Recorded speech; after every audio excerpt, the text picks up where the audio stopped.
8장 40절에서 56절까지 하나님 말씀 보시겠습니다.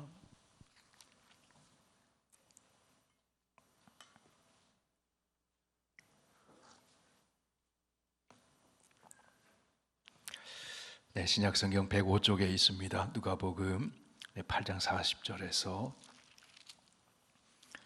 56절까지 하나님 말씀 교독합니다. 예수께서 돌아오심에 무리가 환영하니 이는 다 기다렸음이로라. 이에 회당장 야이로라 하는 사람이 와서 예수의 발 아래에 엎드려 자기 집에 오시기를 간구하니 이는 자기에게 12살 된 외딸이 있어 죽어가미로라. 예수께서 가실 때에 무리가 밀려들더라. 이에 12해를 혈루증으로 앓는 중에 아무에게도 고침을 받지 못하던 여자가 예수의 뒤로 와서 그의 옷가에 손을 대니 혈루증이 즉시 그쳤더라. 예수께서 이르시되 내게 손을 댄 자가 누구냐 하시니 다 아니라 할 때에 베드로가 이르되 주여 무리가 밀려들어 미나이다. 예수께서 이르시되 내게 손을 댄 자가 있도다. 이는 내게서 능력이 나간 줄 알미로라 하신대 여자가 스스로 숨기지 못할 줄 알고 떨며 나와 엎드려 그 손 댄 이유와 곧 나은 것을 모든 사람 앞에서 말하니 예수께서 이르시되 딸아 내 믿음이 너를 구원하였으니 평안히 가라 하시더라.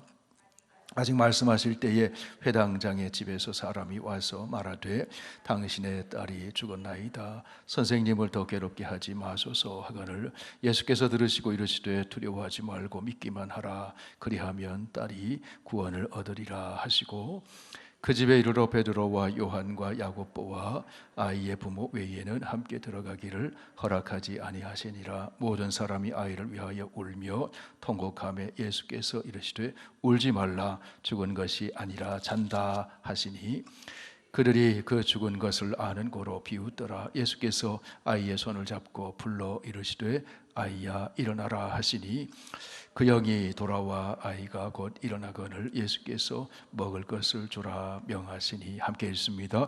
그 부모가 놀라는지라 예수께서 경고하사 이 일을 아무에게도 말하지 말라 하시니라. 아멘. 하나님 아버지, 오늘 이렇게 귀한 우리 성도님들, 하나님이 사랑하시는 귀한 자녀들을 주님 전전에 불러주시고 한 마음으로 찬송을 부르고 또 한 마음으로 주님 말씀을 받게 해주시니 감사합니다. 이적으로 계시하시는 그리스도, 우리 하나님의 말씀이, 오늘 본문의 말씀이 우리의 삶에 이루어지게 하여 주시옵소서. 하나님의 이적이 가정가정에 일어나게 하셔서 하나님을 체험하고 구원의 역사가 나타나고 하나님께 영광 돌리는 사건들이 일어나게 하여 주시옵소서. 예수님 이름으로 기도하옵나이다. 아멘. 우리가 성경을 펴서 읽어보면 하나님은 가정을 소중히 여기시고 가정을 통해서 하나님의 역사를 펼쳐가시는 것을 봅니다. 지난주에 우리 신대원 다닐 때 저보다 1년 먼저 공부한 우리 선배죠. 1년 선배신데 그분의 아들이 결혼식을 했어요. 한국에서 30세 된 아들이 결혼했는데 그 목사님이 장애가 있어요. 장애가 있어요. 그 다리에 이렇게 철을 박아서 그렇게 절뚝거리면서 그렇게 학교를 다녔습니다. 근데 어릴 적에부터 많이 어려움을 많이 겪었는데 그 당시만 해도 중고등학교 다닐 때 초등학교도 물론이고 학교 다닐 때 버스를 잘 안 태워주고 한국이 문화가 좀 그랬습니다. 그런 서름도 많이 나고 고난을 많이 당했어요. 그런데 예수님을 인격적으로 만나고 그 약대를 다니다가 나는 신학을 해서 주의 종이 되야겠다. 하나님 앞에서 그렇게 기도를 했어요. 함께 우리가 신학교 다닐 때 한 서클에서 만나서 기도하고 교제하고 그런 목사님인데 제가 신대원 1학년 때일 겁니다. 그분이 이제 결혼을 하게 됐어요. 결혼을 하게 됐는데 안양에서 결혼을 하게 됐는데 가서 제가 축가를 했거든요. 저 혼자 한 게 아니고 여러 우리 신학생들이 가서 이제 함께 축가를 이렇게 했습니다. 저는 축가를 많이 불러줬어요, 다니면서. 근데 결혼이 저는 잘 안 되더라고요. 축가만 불러주고. 저는 이제 중등부 전도사를 할 때 우리 학생들이 축가를 불러줬어요. 나중에 너무 감사한데, 그 목사님이 얘기를 왜 하는가 하면 늘 그분은 어려움이 계속 이어지는 거예요. 어려움이. 결혼할 때도 어려움이 이어지는데, 사모님을 만나서 결혼하는데 결혼식장에 갔는데 처갓집에 식구가 아무도 안 온 거예요. 장인 장모도 안 오고 그냥 그 아내 되는 사모님의 여동생 한 사람만 이제 결혼식에 참석을 한 거예요. 왜 그러냐 봤더니 가난한 신학생, 다리도 성치 않고 뭐 그냥 세상 눈으로 보면 아무 볼품이 없는 그런 신학생을 딸이 만나서 결혼한다고 하니까 부모가 다 끝까지 반대한 거예요. 끝까지 반대했어요. 근데 그 부모님이 보니까 그 장군의 딸이에요. 이게 사모님이. 그러니까 장군의 딸이니까 그 당시만 해도 뭐 이렇게 굉장히 좀뭐 괜찮은 사위를 좀 맞고 싶은 그런 마음이 세상적으로 들지 않았겠습니까? 근데 그때에 이제 신학생들, 그 섬기는 교회의 교인들이 다 가족이 돼서 이제 결혼식을 올린 거죠. 너무 그 결혼식도 어렵게 하고, 그래서 결혼식하고 두 분은 신혼여행을 어디로 갔냐면 곧장 기도원으로 들어가신 거예요. 신혼여행을 우리 기도원으로 가자. 그래서 기도원으로 가서 거기서 일주일을 기도원에서 신혼여행을 한 거죠. 참 귀한 목사님인데, 근데 그 가정에 아들이 태어났는데 그 아들이 1.45kg로 태어난 거예요. 근데 그 살 수 있는 확률이 30%예요. 30%.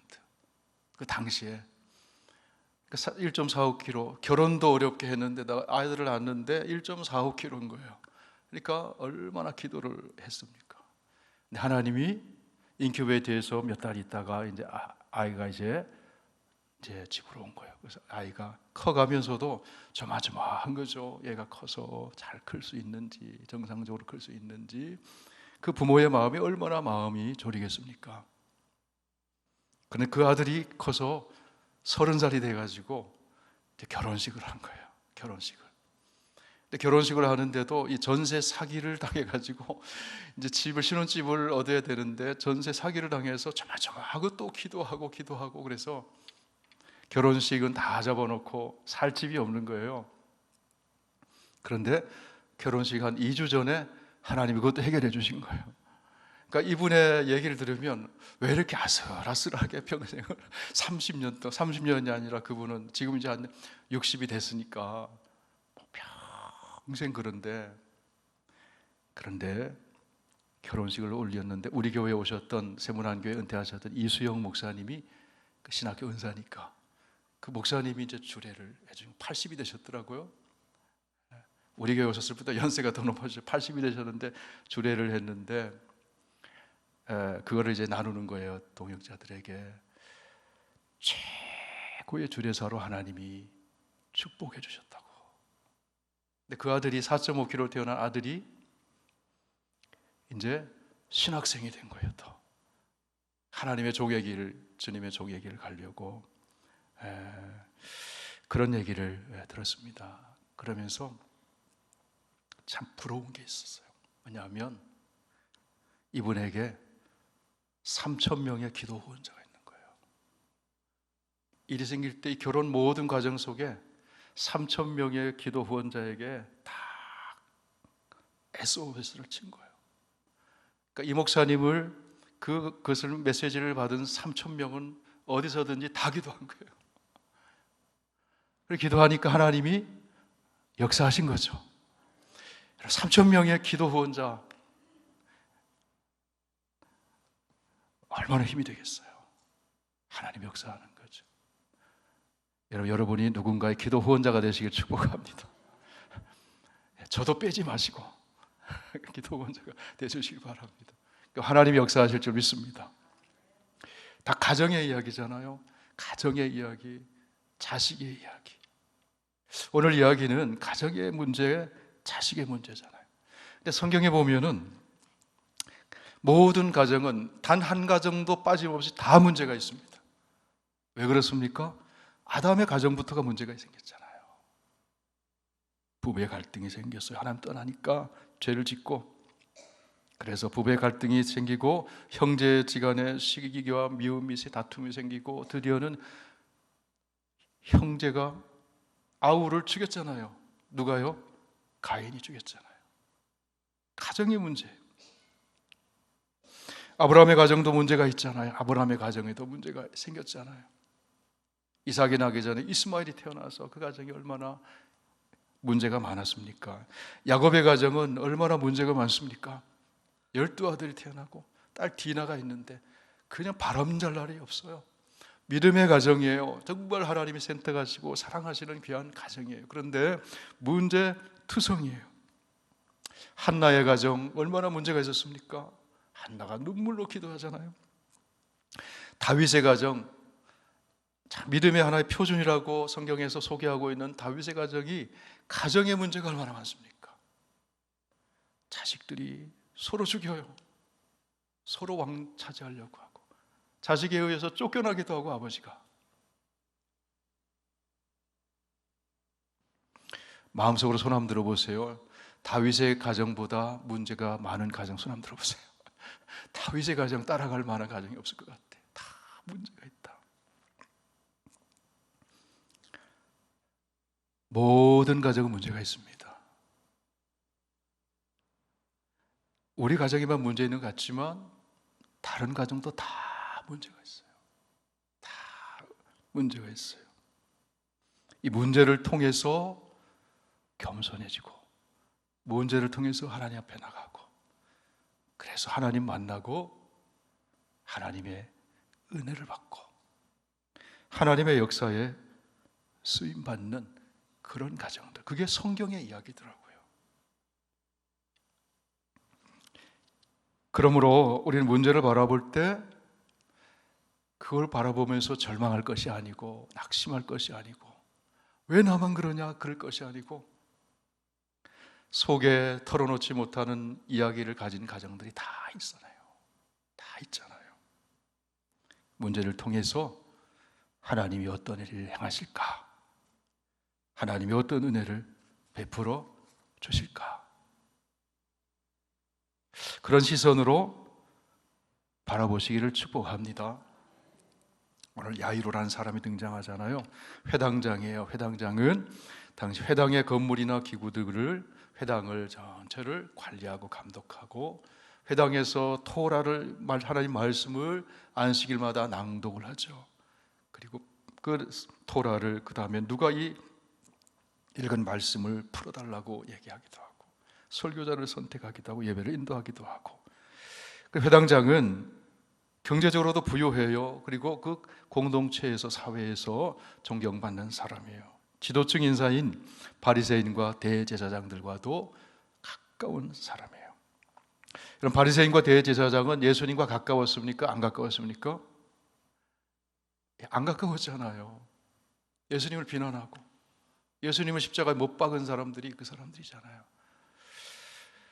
그런데 바리새인과 대제사장에 가까운 사람이 회당장인데, 예수님과 거리를 두고 있으니까 회당장도 그 사람들처럼 예수님과 가까운 사람이 아니에요. 웬만한 사람에게는 고개를 숙이거나 무릎 꿇는 사람이 아니에요. 아쉬운 소리 하는 사람이 아니에요. 그런데 오늘 본문의 말씀 보니까 이 사람이 어떻게 하고 있습니까? 우리 41절 말씀 다시 한번 읽어보실까요? 시작. 이에 회당장인 야이로라 하는 사람이 와서 예수의 발 아래 엎드려 자기 집에 오시기를 간구하니.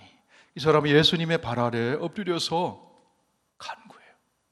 왜 간구하고 있습니까? 42절 시작. 이런 자기에게 12살 된 외딸이 있어 죽어가미로라.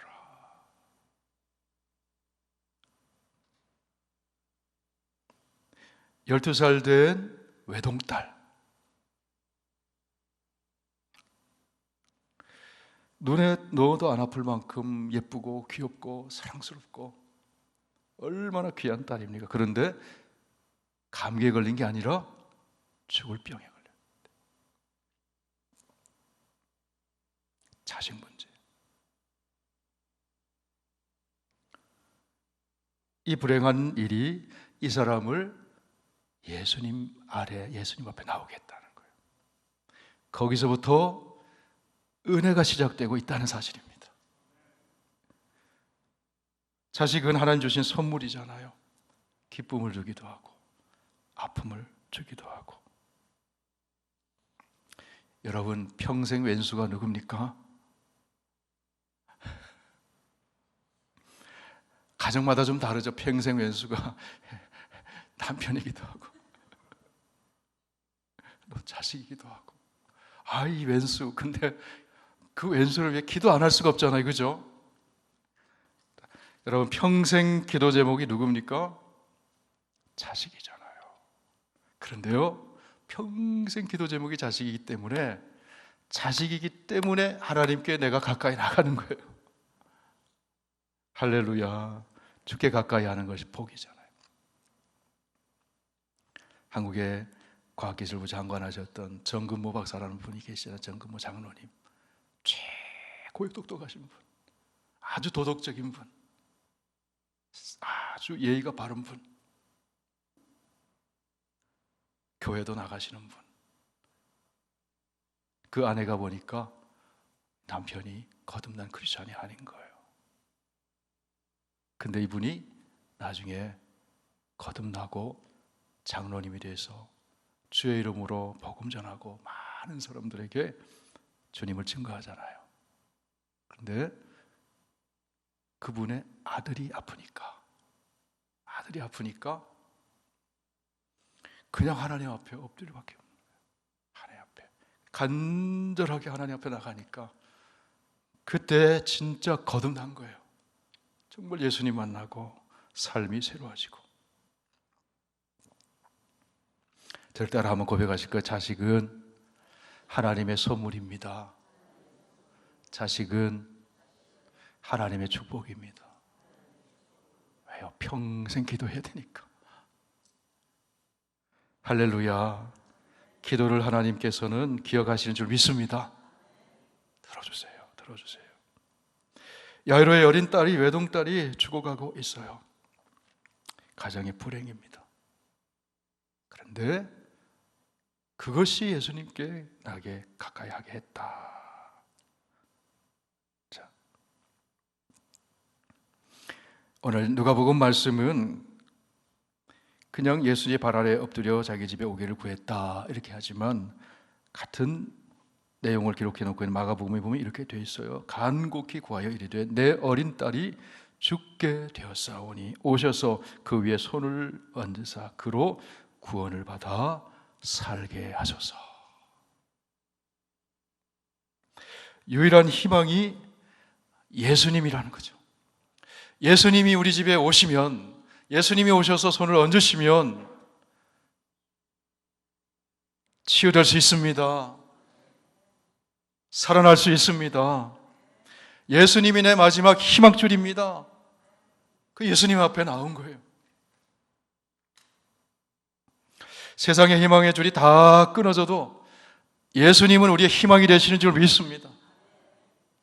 그 예수님 꼭 붙잡아야 돼요. 예수님 붙잡으면 됩니다. 예수님 마음이 움직였어요. 그 집으로 가잖아요. 예레미야 29장에 보면 이런 말씀이 있어요. 12장 12절 13절 너희가 내게 부르짖으며 내게 와서 기도하면 내가 너희들의 기도를 들을 것이요 너희가 온 마음으로 나를 구하면 나를 찾을 것이요 나를 만나리라.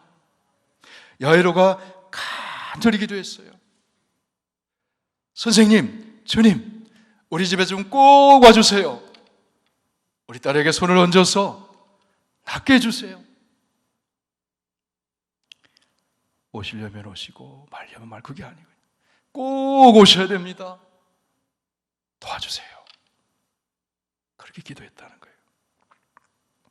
그 간절함에 예수님이 감동을 받아요.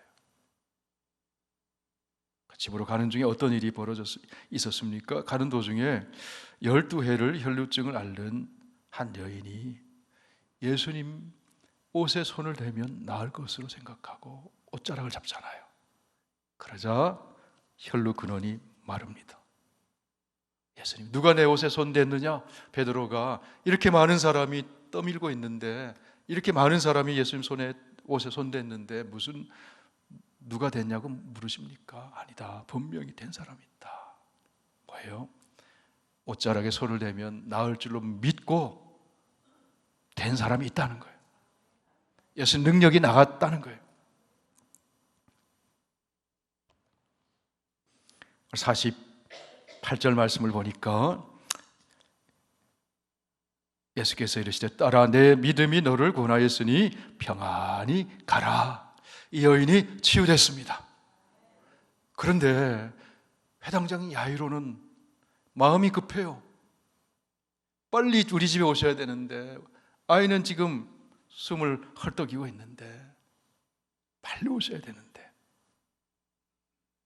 그러고 있는 사이에 전갈이 옵니다. 우리 49절 같이 읽어보실까요? 49절 시작. 아직 말씀하실 때에 회당장의 집에서 사람이 와서 말하되 당신의 딸이 죽었나이다. 선생님을 더 괴롭게 하지 마소서 하거늘. 이 말이 뭐예요? 당신의 딸이 죽었습니다. 이제는 다 끝났습니다. 더 이상 선생님 괴롭게 하지 마세요. 다 끝났어요. 다 끝났어요. 그 얘기를 들었을 때 야이로의 마음이 얼마나 섭섭했겠어요.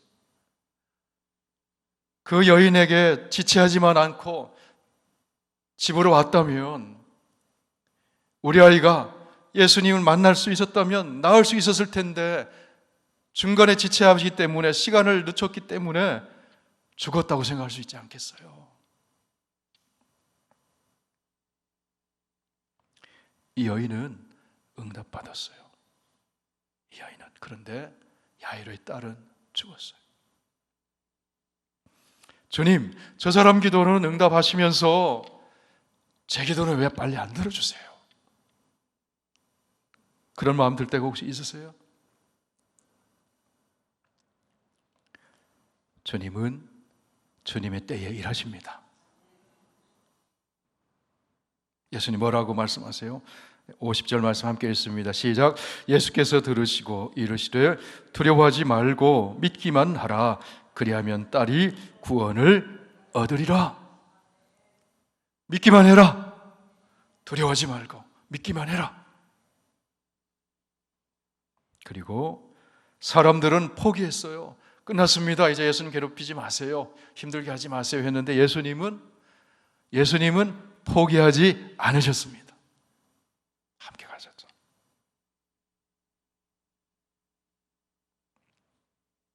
자, 51절 52절 같이 했습니다. 시작. 그 집에 이르러 베드로와 요한과 야고보와 아이의 부모 외에는 함께 들어가기를 허락하지 아니하시니라. 모든 사람이 아이를 위하여 울며 통곡하며 예수께서 이르시되 울지 말라, 죽은 것이 아니라 잔다 하시니. 자, 사람들의 눈에 보니까 죽은 거예요. 근데 예수님의 눈에 보니까 자고 있는 거예요. 하나님의 눈에는 우리 성도의 죽음은 자는 거잖아요. 잔다는 것은 깨어나잖아요. 예수님 눈에 보니까 자는 거예요. 사람들이 울며 통곡하여. 예수님 뭐라고 하십니까? 울지 말라. 울지 말라. 여러분 혹시 요즘 우는 분이 계신가요? 주님 말씀하십니다. 울지 마라. 울지 마라. 무슨 말씀이에요? 그 눈물을 닦아주시고 기쁨으로 바꿔주신다는 거예요. 울지 마라.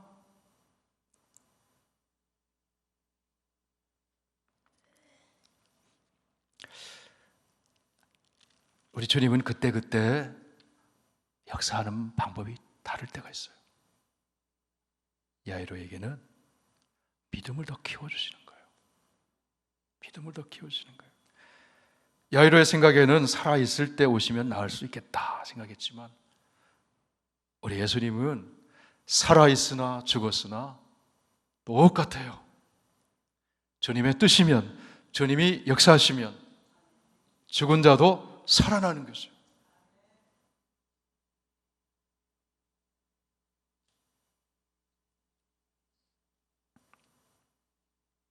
집으로 향하던 중에 혈루증 여인이 치료받은 사건을 보면서 섭섭한 마음이 들 수도 있지만 다르게 생각할 수도 있잖아요.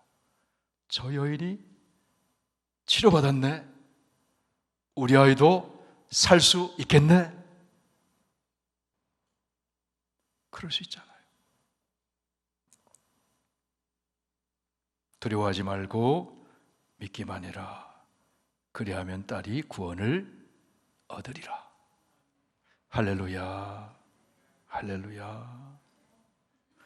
절망스러운 상황에 있지만 절망하지 말라는 거예요. 여러분, 예수님 말씀 믿으면, 예수님 말씀 안에 거하면 진리를 알지니 진리가 너희를 자유롭게 하리라. 주님이 우리에게 자유를 주셨어요.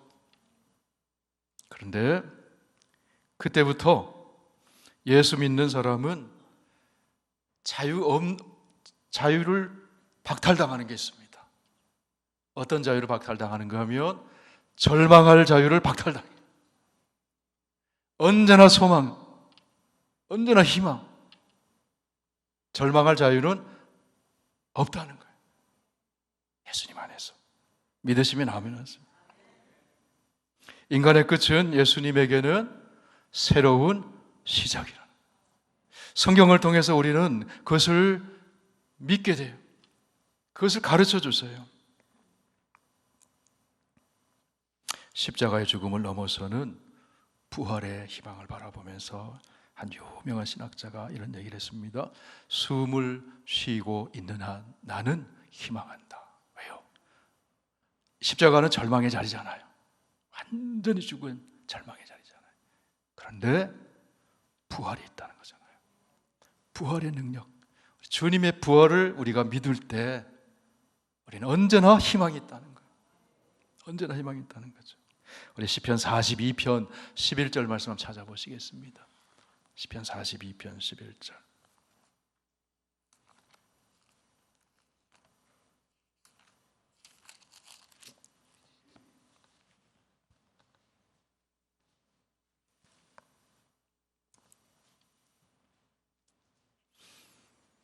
다 함께 읽으실까요? 시작. 내 영혼아, 내가 어찌하여 낙심하며 어찌하여 내 속에서 불안해하는가? 너는 하나님께 소망을 두라. 나는 그가 나타나 도우심으로 말미암아 내 하나님을 여전히 찬송하리로다.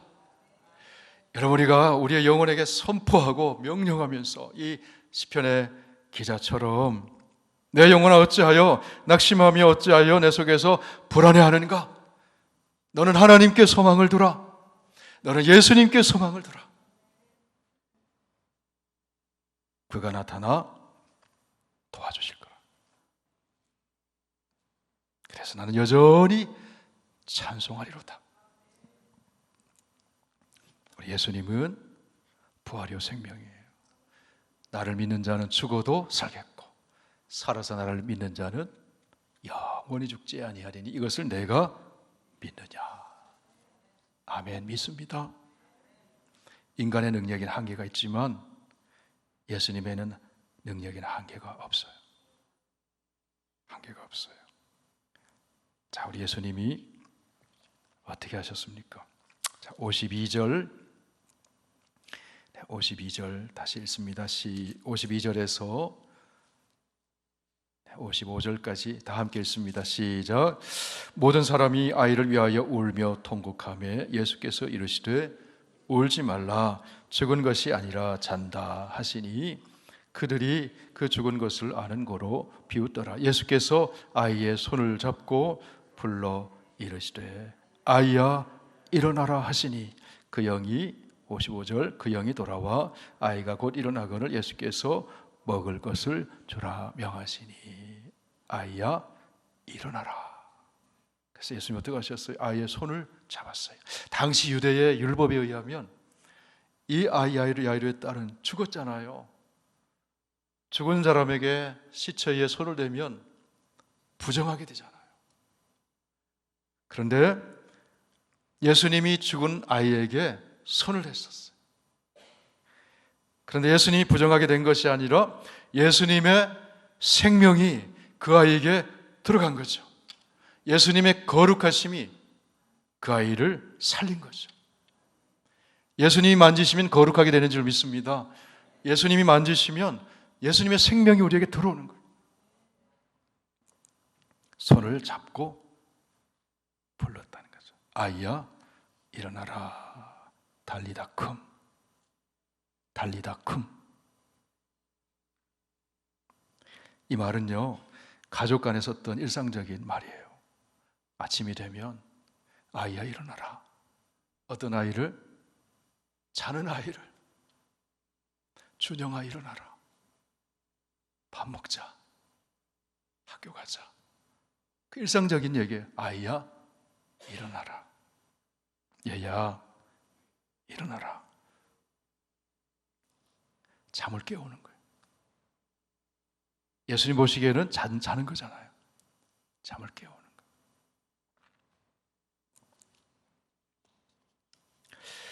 예수님의 이적은 믿음을 보시고 행하는 이적들이 많아요. 그런데 야이로의 딸은요, 아이에게 지금 예수님이 말씀하세요. 아이야, 일어나라. 아이의 믿음을 보시고 예수님이 고치신 게 아니에요. 지금 죽어서 누워있는 아이가 무슨 믿음이 있어요? 근데 예수님은 아이야, 일어나라. 믿음이 있건 없건 예수님이 하시기로 작정하시면 살리시는 거예요. 일방적인 은혜를 주시는 거예요. 기도해도 낫지 않으면 마지막에 가서 사람들이 믿음이 없어서 그런가? 맞는 얘기도 하지만 꼭 맞는 얘기는 아닐 수도 있어요.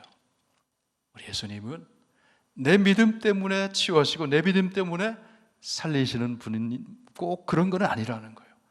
아이야, 일어나라. 이 아이에게 무슨 믿음이 있어요? 주님이 하시고자 하면 하시는 겁니다. 여러분에게 주님의 하시고자 하는 선한 일들이 계속 일어나시기를 축원합니다. 아이야, 일어나라.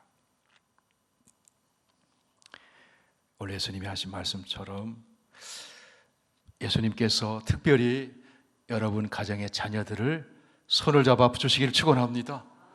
여러분 자녀들의 손을 잡고 아이야, 일어나라. 자녀들이 일어나기를 축원합니다. 자녀들의 생기를 얻고 새삼을 얻고 주 안에서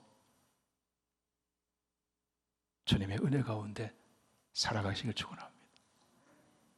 저와 여러분의 가정에 주님이 찾아오셔서 지금 어떤 문제가 있든지 주님이 치유하시고 만져주시고 회복하여 주시는 은혜가 함께 하시길 축원합니다. 찬송하겠습니다.